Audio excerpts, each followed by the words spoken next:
करें, इसी वेन्यू पे करें जिस पे हम करना चाहते हैं। और हमने 3 सेपरेट वेन्यूज जो है प्रपोज कर दिए हैं। वो प्रेस क्लब है, वो बस स्टॉप है, वो जिना पार्क के सामने का ग्राउंड है।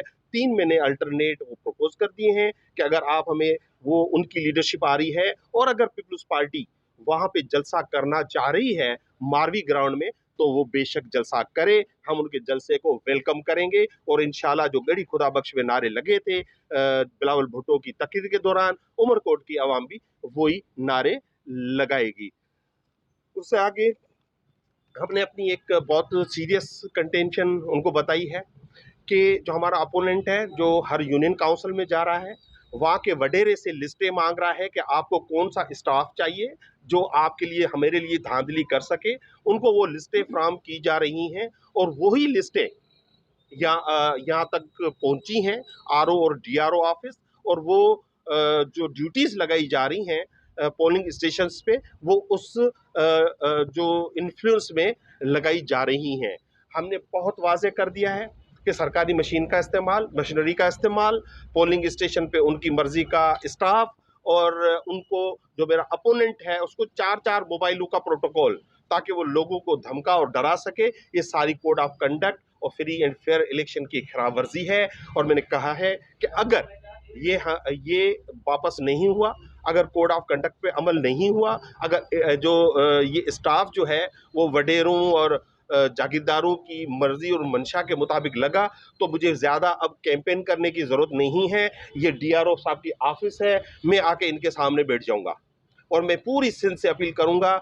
मेरा ताल्लुक पाकिस्तान तहरीक इंसाफ से है, मैं दरिया बचाओ कमेटी का उम्मीदवार हूँ, मुश्तरका उम्मीदवार हूँ। मुझे जेयूआई की सपोर्ट है, मुझे एमडब्ल्यूएम की सपोर्ट है, मुझे जमायत इस्लामी की सपोर्ट है, मुझे पूरी सिंध की सपोर्ट है। लेकिन यहाँ ये घबरा गए हैं कि हिंदू कम्युनिटी भी मुझे पूरी सपोर्ट कर रही है, तो अब ये धांधली पे उतर आए हैं और मैं इनको धांधली करने नहीं दूंगा। और इंशाल्लाह पूरे सिंध से लोग आएंगे, मैं इसी ऑफिस के बाहर धरना दूंगा और मैं यहीं से बैठकर अपनी कैंपेन चलाऊंगा और मेरे वोटर भी आके मुझे यहाँ मिलेंगे। मैं सिर्फ एक दिन का इंतजार कर रहा हूँ और फिर मैं कल आपको बताऊंगा कि ये रिड्रेस करते हैं मेरे मामला या नहीं करते। उसके हवाले से मैं आगे ऐलान करूंगा। शुक्रगुजार हूँ कि आपने आज की मीटिंग जो मेरी टीआरओ साहब से है वो कवर की है, जो डिप्टी कमिश्नर हैं लाडिक साहब, तो उस हवाले से मीटिंग तो सारी आपके सामने हुई है।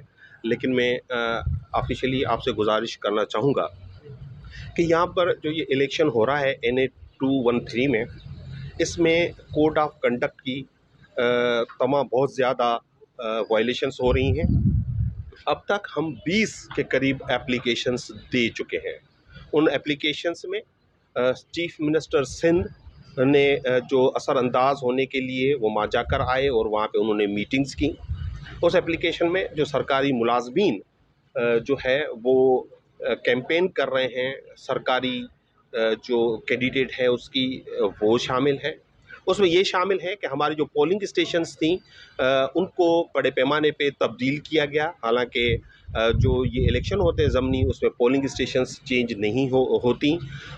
उसके लिए हमने एप्लीकेशन दी, लेकिन हमें उसका कोई जवाब या कोई उस पर हमारा रिड्रेसल नहीं होता। मैंने आज GRO साहब मेरे लिए काबिल एहतराम है, मैंने उनकी बेचारगी देखी है। वो बहुत बड़े अच्छे अफसर हैं, लेकिन उन पे जो दबाव है वो जाहिर हो रहा था। वो कह रहे थे कि ये जो सरकारी बिल्डिंग्स पे हमने हुक्म दे दिया है कि ये होर्डिंग्स और फ्लैग्स हटा दिए जाएं, और वो हटा दिए गए हैं, तो वहीं पे तरदीद हो गई कि नहीं, कोई नहीं हटा। इवन पुलिस के जो बिल्डिंग्स हैं उस पे भी अपोनेंट के बड़े बड़े बैनर्स और वो लगे हुए हैं। तो इस तरह की चीज़ें हैं जिस पे ये इंतज़ामिया जो है वो बिल्कुल हेल्पलेस और बेयार व मददगार नज़र आ रही है। हमने एक दरख्वास्त दे रखी है 15 तारीख को जलसे की, कि हम उमरकोट में पाकिस्तान की ख़ासतौर पर उमरकोट की तारीख का सबसे बड़ा जलसा मुनक्किद करेंगे। लेकिन आप सब यहाँ पे मौजूद थे। डिप्टी कमिश्नर साहब जो DRO भी हैं, उन्होंने फरमाया कि जो आपके अपोनेंट है वो भी यहाँ पर जलसा करना चाहते हैं और सेम डेट को जलसा करना चाहते हैं और उनकी एक दरख्वास्त आई है। तो वो हमने तो दरख्वास्त कहीं नहीं देखी। आप सब सहाफ़ियों को पता है कि हम 3 दिन से अपना जलसा अनाउंस किया हुआ है और उन्होंने ऐसी कोई बात हमें इंतज़ामिया ने नहीं बताई कि कहीं हमारे अपोनेंट ने भी कोई एप्लीकेशन दी है। हम समझते हैं कि बुनियादी तौर पर जो हमारे अपोनेंट ने जो बड़ी भड़कें मार रहा है कि मेरे साथ 15 लोग थे, तो उसको क्यों परेशानी हो गई है? क्यों सरकार को इस्तेमाल कर रहा है हमारा जलसा रोकने के लिए? जब डीसी साहब ने ये बात की कि वो जलसा कर रहे हैं, तो मैंने कहा वो बिल्कुल जलसा करें, हम उनको वेलकम करेंगे। देखें, वो 144 जो उन्होंने लगाया है, वो लगाया है आर्म्स पे, डिस्प्ले ऑफ आर्म्स, यानी हथियारों की नुमाइश पे लगा है। लेकिन मैं उसके साथ ये कहना चाहूँगा कि एक तरफ मैं एक कैंडिडेट हूँ, मैं नेता हूँ, मैं चल रहा हूँ, दूसरी तरफ एक कैंडिडेट खुद भी नहीं है, उसका बेटा है, वो एक कैंपेन चला रहा है, उसको 4-4 मोबाइलों की सिक्योरिटी मिली हुई है। वो सिक्योरिटी भी नहीं है, वो बुनियादी तौर पर उसके कमदार मुकर्रर किए हुए हैं, जो वहाँ खड़े होकर लोगों को डराते हैं और धमकाते हैं कि अगर किसी और को वोट किया तो तुम पे एफआईआर करेंगे, तुम्हारा पानी बंद करेंगे, तुम्हारे चादर और चौदीवारी का तकद्दस पायमाल करेंगे।